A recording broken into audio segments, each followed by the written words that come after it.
The sound reached Simone Carter before she saw it, the deep metallic growl of machinery chewing through wood. She froze halfway down her gravel driveway, a basket of folded laundry pressed against her hip. Her heart stuttered, the way it always did when she thought she heard her late husband's voice, but this was no ghost. This was destruction. She dropped the basket. Socks and t-shirts tumbled across the stones as she ran toward the water's edge. The bridge was already half gone. Her bridge. No, his bridge. It had been the first thing Marcus built when they moved to Lakeshore Estates, a narrow span of oak planks arching modestly over the water to the far side. He wasn't an architect, just a man who believed in permanence, who wanted his wife to have something solid to walk across whenever she felt the world too fragile beneath her feet. The bridge had been his love letter in timber and nails. Now, in broad daylight, two hired men in neon vests and hard hats fed its bones into the jaws of an excavator. The planks splintered like ribs cracking open. "Stop!" Simone shouted, her voice tearing the calm September air. She stumbled onto the grass, waving her arms. "What are you doing?" "That's private property." The men didn't hear, or pretended not to. The machine snarled louder, its claw snapping another beam. Pieces of wood fell into the lake with hollow splashes. And then she saw him. Gerald Finch. The HOA president stood on the shore like a general inspecting his troops, clipboard in hand, polo shirt tucked tight into his khakis. His silver hair caught the sun, making a halo that didn't belong to him. Simone stormed toward him. "Gerald! What the hell is this?" He didn't flinch. He barely glanced at her, as though she were a pesky neighbor complaining about lawn clippings. "Unsafe structure," he said, matter of fact. "Board voted last week. Liability issue. We can't risk a child falling through rotten planks." Her chest tightened. "That bridge wasn't unsafe. My husband." "Your husband built it 15 years ago." Gerald's smile was cool, surgical. "It served its purpose. But rules are rules. You know that." Simone's throat went dry. She turned toward the men, who were ripping away the last of the railing. Every blow was like a fist against her ribs. "You had no right." "That's my land." Gerald tapped his clipboard with his pen. "Actually, the easement crosses HOA property lines. Check the bylaws if you'd like. We're cleaning up the lakefront for everyone's safety, and for the future. You'll thank us when values go up." The word values burned her ears. Values. As though Marcus's sweat, his laughter, his stubborn insistence on leveling each plank until it was perfect, that wasn't value. As though her memories were cluttered to be bulldozed for a prettier view. She stepped closer, close enough to smell his aftershave, sharp like pine needles. "You could have called me." "I didn't need to." He finally looked at her, eyes hard as glass. "Simone, grief makes us hold on to things. But progress doesn't wait. Sometimes we have to let go." The excavator gave a final groan, dragging away the last beam. A wide scar of mud and water was all that remained. The bridge, her bridge, was gone. Simone's legs trembled, but she refused to let him see her break. She lifted her chin. "You didn't take it from me, Gerald. You stole it. And I don't forget thieves." For the first time, his smile faltered. They stood in silence, the machine powering down behind them, the lake rippling as if uneasy with what it had just swallowed. Around the bend, neighbors peeked from porches, drawn by the noise but unwilling to intervene. Their eyes darted away when Simone met them. Gerald scribbled something on his clipboard, turning back toward the road. "The board meets Thursday. If you want to file a complaint, bring it up then." He left her standing there, the empty shoreline yawning wide at her feet. Simone stared across the water, her chest heaving. She thought of Marcus's hands, steady and warm as he guided each nail into place. She thought of the nights they'd sat on that bridge, bare feet skimming the lake's surface, talking about futures that never came. Now all of it was rubble, sanctioned by signatures and a man who mistook cruelty for leadership. her fists clenched. Somewhere deep inside, past the grief, past the ache of loss, something colder stirred. Not just anger, resolve. Gerald Finch had declared war without realizing it. And war was something Simone Carter understood. The lakefront was quiet the next morning, but Simone could feel the wound. Where her bridge had once arched gracefully over the water, there was only a raw emptiness. The shoreline looked wrong, unbalanced, as though part of her own body had been cut away. Yet when she walked through the neighborhood, no one spoke of it. Mrs. Lillian, the widow 2 houses down, smiled politely as she collected her mail but didn't mention the demolition. A couple jogging past slowed, nodded, and then picked up speed before Simone could say a word. Curtains shifted in windows. The silence was worse than the noise of the excavator. It was fear. Gerald Finch's shadow stretched longer than the bridge ever had. Simone had lived here long enough to see how he operated. Lakeshore Estates wasn't just a neighborhood, it was his kingdom. He'd been HOA president for nearly a decade, re-elected each term without challenge. The man knew the bylaws like scripture and wielded them like weapons. Grass too long? Citation. Fence color not approved shade? Fine. Kids selling lemonade without a permit? Shut down. He ruled with paperwork and intimidation, and most residents, weary of confrontation, paid their fees and kept their heads down. Simone, though, wasn't most residents anymore. She stopped at the community notice board near the mailboxes. Freshly stapled in the center was a glossy flyer. Lakeshore Resort Expansion, the future of our community. A rendering showed sleek cabins, a boat dock, and a glowing restaurant on stilts that jutted out into the lake. Families smiling, children splashing in waters that looked brighter than reality. The words made her stomach twist, raising property values, ensuring safety, preserving beauty. Safety. That was Gerald's favorite word when he wanted to bury someone else's. Simone ripped the flyer down and folded it into her pocket. Back home, she sat at her kitchen table, staring at the papers. She thought of Marcus again, how he'd loved this lake not for resorts or values but because it was alive. He'd once told her, the HOA thinks it owns everything. But the water's older than all of us. You can't control it. Maybe Gerald had forgotten that. That evening, Simone attended the HOA's monthly board meeting. The room was packed, residents crammed into metal folding chairs, the air hot with tension and the faint scent of burnt coffee. At the front sat Gerald and his loyal board members, lined up behind a long table like judges.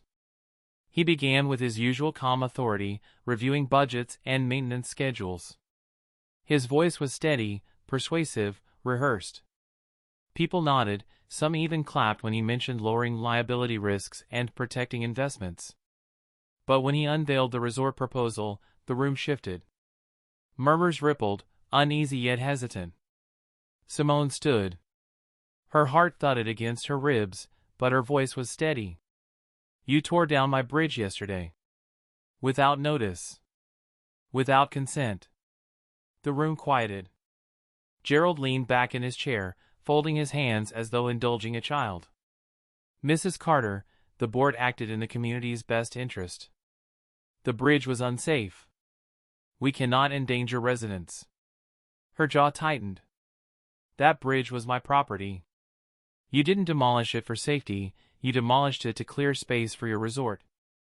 Gasps. A few nods. Someone whispered, she's right. Gerald's smile was thin, but cracks showed. Progress is uncomfortable. But this expansion will raise values for everyone here. Not everyone came here for values, Simone shot back. Some of us came for peace. For memory. For something real. And you destroyed it. Silence. Eyes darted between her and Gerald. Finally, he chuckled softly, though his knuckles whitened on the table. Grief clouds judgment. Perhaps in time, you'll see this is for the best.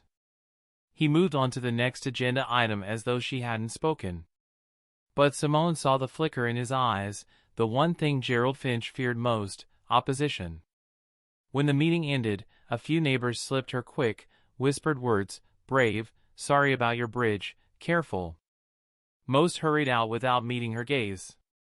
As Simone walked back into the night, the flyer still in her pocket, she realized the truth. Gerald might control the board, the fines, the votes.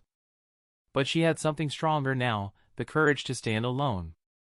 And deep inside, a thought began to form, sharp and dangerous. Maybe Marcus had been right. Maybe the water couldn't be controlled. The folding chairs screeched against the tile floor as residents shuffled back to their seats. The HOA meeting wasn't supposed to be dramatic: budget reports, landscaping updates, reminders about trash bins. But tonight the air buzzed, heavy with unspoken tension. Gerald Finch sat at the head of the table, his posture perfect, his smile fixed like a mask. Beside him, board members murmured and flipped papers, their pens poised to follow wherever he led. Behind them, a projector displayed the glowing renderings of the Lakeshore Resort expansion, shimmering like a promise no one had asked for. Simone Carter sat 3 rows back, hands clasped tightly in her lap. She hadn't planned to speak again after the last meeting, but silence had become unbearable. Every walk past the lake reminded her of what Gerald had stolen. Every polite smile from her neighbors reminded her of their fear. Gerald cleared his throat. As you can see, Phase 1 of the expansion includes dock reinforcement, restaurant construction, and the removal of non-compliant structures. The board is unanimous: this project will raise property values by 30%. A few scattered claps. Some residents nodded, eager to believe. Others kept their eyes fixed on the floor. Simone rose. The scrape of her chair echoed through the room. Dozens of eyes turned toward her. Her heart pounded, but her voice carried clear: non-compliant structures? You mean my bridge? A ripple of murmurs. Gerald didn't flinch. Mrs. Carter, we've addressed this. No, she said firmly, you bulldozed it. Without notice. Without a vote. And you're calling it non-compliant because it stood in the way of your resort plan. Gasps. The word hung in the air, your. Gerald's smile thinned. The resort is not mine. It's for the community. Progress requires sacrifice. Progress? Simone's voice sharpened. My husband built that bridge with his own hands. For 15 years it stood without a single accident. It wasn't a danger, it was a memory. And you erased it. Someone in the back whispered, she's right. Another voice muttered, careful. Simone turned toward the residents. How many of you have lost something to his rules? A fence you painted the wrong shade? A garden you planted without approval? How many of you paid fines instead of fighting back because you were scared? Heads shifted. Uneasy glances flickered between neighbors. For a moment, the silence cracked. Gerald tapped his pen against the table, sharp, deliberate. Mrs. Carter, grief has clouded your judgment. This meeting isn't the place for personal vendettas. Simone took a step forward, closing the gap between herself and the board. This isn't just about me. It's about all of us living under your thumb while you hide behind bylaws and paperwork. You don't represent this community, you control it. The room trembled with tension. Gerald stood slowly, palms flat on the table. His voice stayed calm, but his eyes glinted cold. I will not tolerate baseless accusations. The expansion has already been approved. If you wish to challenge it, follow procedure and file a complaint. Otherwise, sit down. Simone met his gaze and didn't blink. You took my bridge without asking. Let's see what else you think you own. A hush fell. For the first time, Gerald's composure cracked, just slightly, a tightening at the corner of his mouth. The meeting adjourned in a shuffle of papers and murmurs. Some neighbors avoided her eyes, rushing for the door. But a few lingered. Mrs. Lillian gave Simone's hand a quick squeeze, whispering, brave. A man she barely knew slipped her a folded note, we're with you. Quietly. Gerald left without another word, his clipboard tucked under his arm like a shield. But Simone saw the stiffness in his shoulders, the way he avoided looking back at her. Outside, under the dim glow of the parking lot lights, Simone inhaled deeply. For the first time since the bridge was destroyed, she felt something stirring in her chest: hope. One voice had broken the silence. And now Gerald Finch knew she wasn't afraid. The courthouse smelled of paper and dust, the kind that clung to old records like a second skin. Simone sat hunched over a wooden table in the records room, a single lamp casting a pale circle of light across stacks of folders. The clerk had been polite but indifferent when she asked for property deeds, sliding heavy ledgers toward her like they were nothing but dead weight. But Simone's fingers trembled as she turned the yellowed pages. She wasn't looking for nostalgia. She was looking for answers. Marcus had always warned her, the HOA thinks it owns everything. But they don't.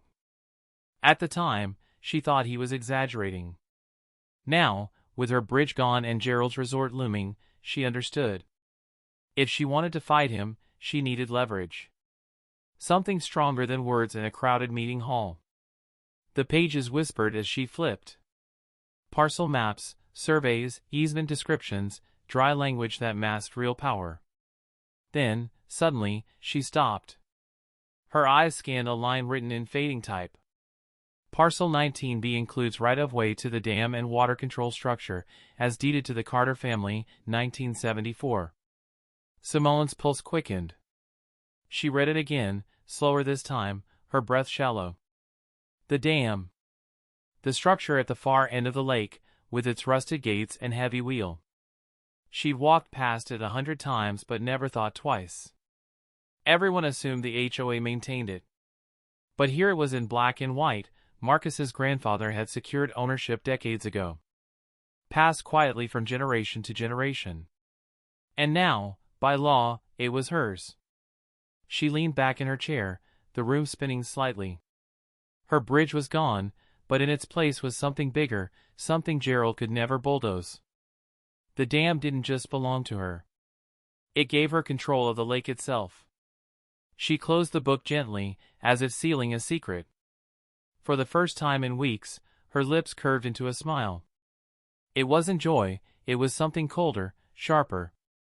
That night, Simone drove to the far end of the community, headlights slicing through the mist. She parked near the chain-link fence, slipped through the gate that hung crooked on its hinges, and followed the gravel path. The dam loomed in the moonlight, a hulking slab of concrete with water rushing faintly beneath.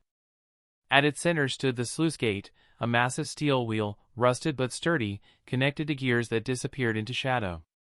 She approached slowly, the night air damp against her skin. Her hand reached out, brushing the iron spokes. Cold. Heavy. Alive. Simone imagined turning it, hearing the groan of machinery, watching the water surge free. The thought sent a shiver through her chest. One twist, and the lake that Gerald worshipped as his golden goose would bleed away into the river. Her breath caught. Could she? Should she? She closed her eyes, remembering Marcus's voice, "Power is quiet until it moves." Behind her, the lake stretched wide and silent, reflecting the pale moon. Somewhere across that water sat Gerald Finch in his pristine house, already calculating profits from his resort. He believed he held all the cards. He believed she was just a grieving widow clinging to scraps of the past. But the truth was right here, under her fingertips. Simone tightened her grip on the wheel. She didn't turn it, not yet. But the possibility thrummed in her blood like a drumbeat. She had leverage now. She had a weapon he couldn't see coming. And if Gerald wanted a war, she had the power to drown him in it, or drain him dry. She stepped back, the night air filling her lungs. The dam loomed behind her, silent and patient, waiting for her decision. As she walked back toward her car, Simone no longer felt small. No longer felt cornered. For the first time since the bridge was destroyed, she wasn't on the defensive. She was holding the future of Lakeshore Estates in her hands. And Gerald Finch had no idea. Gerald Finch loved nothing more than a room full of people nodding at his vision. And tonight, the country club ballroom was packed, investors in pressed suits, local contractors shaking hands, even a county commissioner sipping wine near the buffet. At the front, framed in soft spotlight. Gerald gestured toward the giant projector screen behind him. The rendering of the lakeshore resort glowed in vivid colors: sleek cabins, a luxury dock, and a restaurant that looked like it belonged on the cover of a travel magazine. "This," Gerald announced, his voice swelling, "is the future of Lakeshore Estates. A $1.8 million investment that will elevate our community beyond anything in this county. Families will come here. Businesses will flourish. Property values will soar." Applause broke out, though some clapped slower than others. Gerald ignored the hesitation. He saw only the shining faces that mirrored his own ambition. To him, the lake wasn't water, it was currency. Each ripple a dollar sign. But one face haunted him even here, in this room of admiration: Simone Carter's. The widow with the sharp tongue who dared to challenge him in public. He could still hear her voice: "You don't represent this community, you control it." He pushed the memory aside, raising a glass of champagne. "Here's to progress." Across town, Simone sat at her kitchen table, staring at the same glossy flyer Gerald had plastered everywhere. She had spread the resort plans out beside her deed, the clause about the dam circled in red ink. The contrast was almost absurd. Gerald had his investors, his fancy presentations, his polished words. She had a decades-old legal clause and a rusting steel wheel. But her weapon was sharper than his whole arsenal. The phone buzzed. She picked up. "Simone?" It was Mrs. Lillian, her voice hushed. "I don't know if you've heard, but Gerald's pushing this resort harder than ever. He says the HOA's fees are going up to cover preliminary costs. People are furious, but no one wants to say anything." Simone's jaw tightened. "That's because they're afraid of him." "Maybe," Lillian whispered. "But some of us believe in you. You stood up to him. That matters." Simone's chest warmed with gratitude, but she kept her voice steady. "It's not belief that'll stop him. It's power. And I've got more than he realizes." She hung up and glanced again at the deed. Her fingertips traced the words like they were a map leading straight to Gerald's downfall. Meanwhile, Gerald worked the crowd like a maestro. Investors leaned in, eager for promises. Contractors nodded, already picturing checks with lots of zeros. One of the developers asked, "And the water rights? Any complications with the dam?" Gerald chuckled smoothly, waving his hand. "All under control. HOA jurisdiction extends across the lake. There are no obstacles." His confidence was absolute. But beneath his charm, a seed of irritation grew. Simone hadn't filed a complaint, hadn't stormed another meeting, hadn't so much as spoken his name in public since their confrontation. It wasn't silence, it was strategy. And Gerald Finch hated what he couldn't see. Late that night, Simone parked by the dam again. The moonlight gleamed on the steel wheel. She placed her hands on it, feeling the weight, the raw potential. Gerald's dream sat on the water like a reflection waiting to be shattered. He thought he owned the future. But Simone owned the floodgate. She whispered into the night, almost to Marcus: "He built his castle on sand. I just have to pull the tide." The wheel groaned faintly under her grip, as if answering. And for the first time, she allowed herself to imagine it fully: the lake draining, docks collapsing, Gerald's $1 million dream dissolving into mud. The thought didn't scare her. It steadied her. Because she finally understood, this wasn't grief anymore. This was war. The dam looked different in daylight. What had seemed like a relic of steel and stone under the moon now gleamed with sharp edges, its wheel catching the morning sun like a signal. Simone parked her car off the gravel shoulder and stepped out, her sneakers crunching against the dirt. The air smelled faintly metallic, laced with algae from the stagnant water pooled against the wall. She had walked this path many times since Marcus died, sometimes just to breathe, sometimes to cry. But today was different. Today, she came with purpose. In her tote bag lay the deed, folded and refolded until the paper had gone soft at the edges. The circled clause was burned into her memory. Sole authority over the dam and its water management shall belong to the owner of Parcel 14. Parcel 14. Her land. Her weapon. Simone rested her hand on the wheel. It was cool to the touch, rough with rust, yet solid. She tugged slightly. The wheel resisted, stiff from years of disuse, but it moved, a fraction of an inch, groaning like an ancient creature disturbed from its slumber. Her pulse spiked. One turn, maybe two, and the lake would begin to empty. Gerald's resort dream, the HOA's grand project, the $1 million future of Lakeshore Estates, it would all wither on cracked mud. Her phone buzzed. She flinched, snatching it out of her pocket. A text from Mrs. Lillian. Gerald just announced HOA fees are doubling. People are furious. He's untouchable. Simone stared at the words. Doubling fees. A bold move, even for Gerald. He wasn't just greedy, he was daring the neighborhood to challenge him, daring her to respond. And why wouldn't he? He thought she was beaten. Her mind flashed back to that HOA meeting, Gerald's smug grin, the neighbor's lowered eyes, the sound of her own voice shaking but firm. She had exposed him then, but exposure wasn't enough. Not anymore. Now, it was time for action. She twisted the wheel again, harder this time. Metal scraped against metal, shrill and angry. The sluice gate shifted slightly. A trickle of water hissed through, sliding down the concrete wall in a thin stream. It wasn't much. Not yet.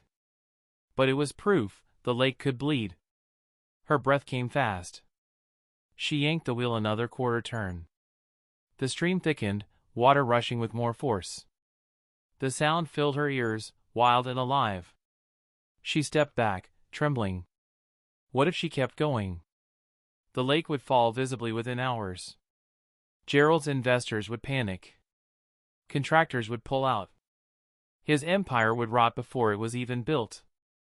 But the consequences loomed just as large. Property owners could sue. The HOA could drag her through court. The county might even press charges if the flooding downstream caused damage.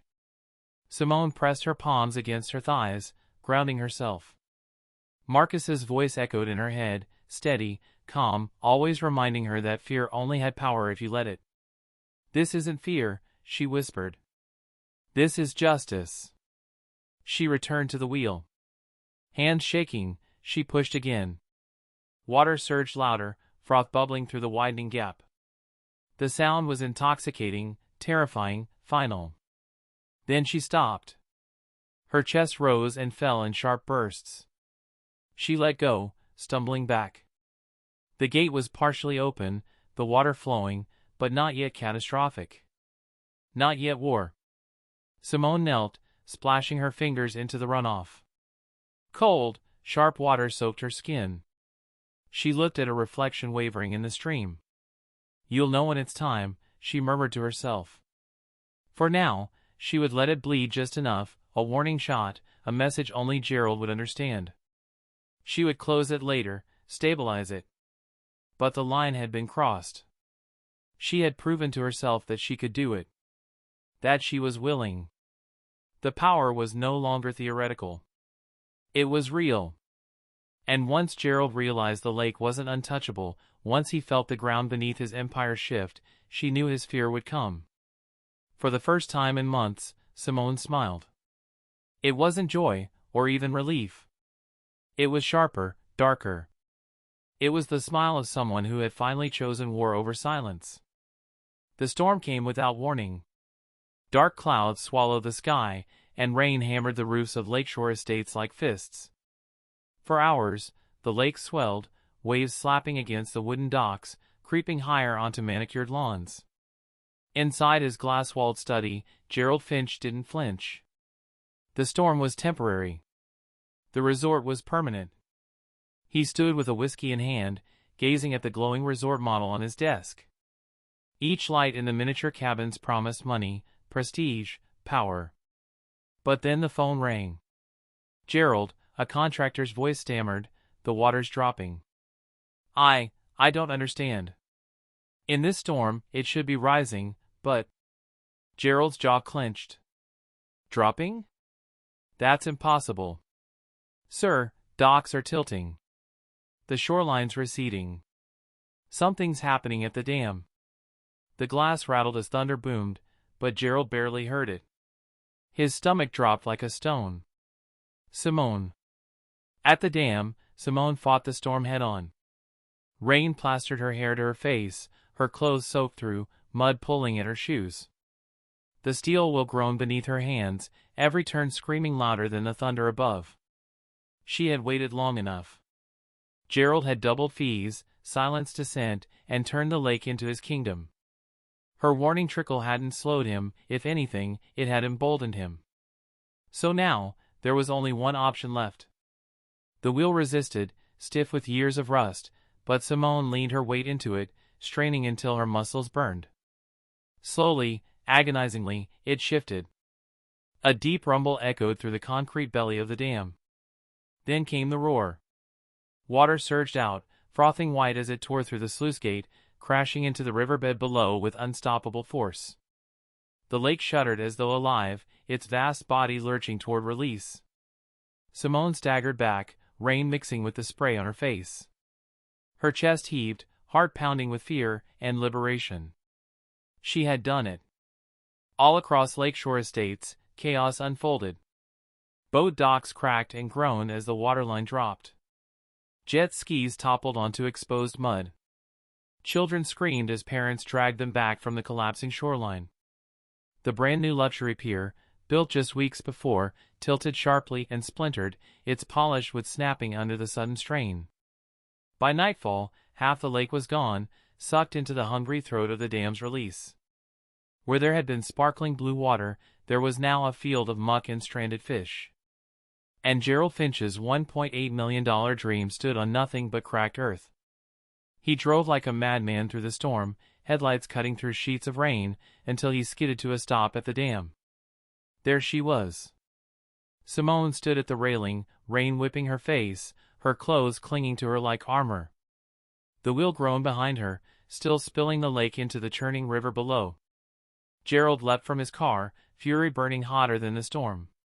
"What the hell have you done?" he shouted, his voice cracking. Simone didn't move.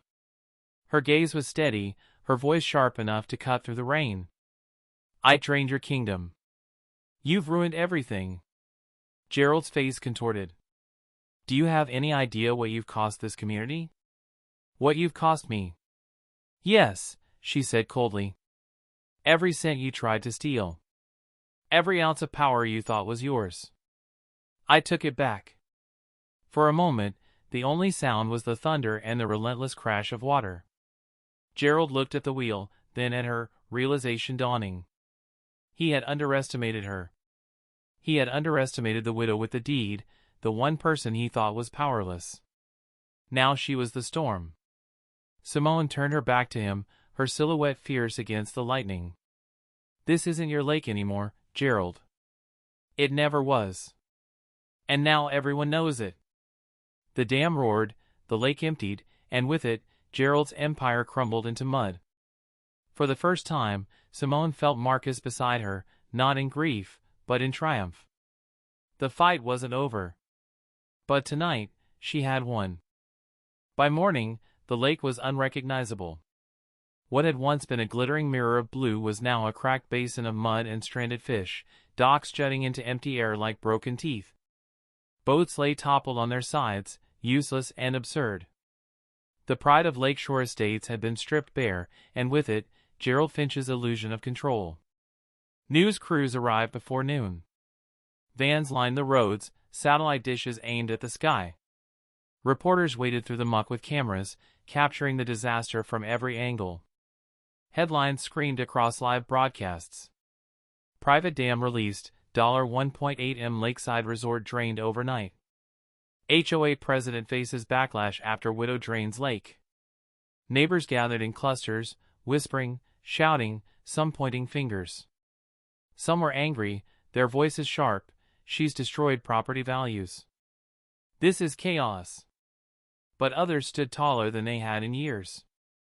One man muttered, "Finally, someone stopped him." Another added, she did what we couldn't. The divide was clear. Fear was gone. Gerald sat alone in his office, the blinds drawn though daylight forced its way through the cracks. The phone hadn't stopped ringing, investors demanding refunds, contractors pulling out, lawyers circling like vultures. His hands shook as he tried to steady his pen, but there was nothing left to sign. The resort was dead. All his power, all his plans, all the nodding faces in packed ballrooms, it had all collapsed with the waterline. And the worst part was that it wasn't an accident. It was her. Simone Carter. The widow he had mocked, silenced, dismissed. She had destroyed him with nothing more than a clause and a deed and the will to use it. His kingdom, undone by a woman he thought powerless. That evening, Simone walked through the neighborhood. The storm had passed, leaving the air thick with mud and tension. People stared as she passed, some with resentment, others with gratitude. Mrs. Lillian caught her by the arm. "You did it," she whispered, eyes shining. "You actually did it." Simone's lips tightened into something between a smile and a grimace. "I did what had to be done. You know they'll come after you. Gerald, the HOA, maybe even the county." "I know," Simone said quietly. "But now they know the truth, the power was never his. It was mine all along." She kept walking, her steps steady, her resolve unshaken. Later, as the sun sank behind the hills, she returned to the dam. The wheel was still wet, the river below swollen from its sudden feast. She stood at the railing, looking out over the drained basin. It was ugly now, raw and exposed. But it was honest. For months, she had felt powerless, drowning in grief while Gerald tightened his grip on the neighborhood. But in turning that wheel, she had reclaimed more than just water, she had reclaimed her voice, her place, her dignity. She pressed a hand to the railing, eyes softening. "We did it, Marcus," she whispered. "We drained his empire." Behind her, headlights cut across the dam. A car door slammed. Gerald's footsteps echoed against the wet concrete. "You think this is over?" he snarled. His voice was hoarse, stripped of its usual polish. "You've ruined everything. The lawsuits, the debt, it'll crush you." Simone turned slowly, meeting his rage with calm steel. "Maybe. But you'll never rebuild what I destroyed. You built your kingdom on water, Gerald. And I pulled the tide." For a long moment, they stared at each other, one broken, one unbent. Then Gerald's shoulders slumped. He turned away, swallowed by the shadows. Simone faced the empty lake once more. The night air was cool, carrying the scent of wet earth and freedom. For the first time since Marcus's death, she felt at peace. The lake would fill again someday. The mud would give way to water, and the neighborhood would find its balance. But Gerald Finch's empire was gone forever. And in its place stood Simone Carter, widow, warrior, the woman who drained the lake.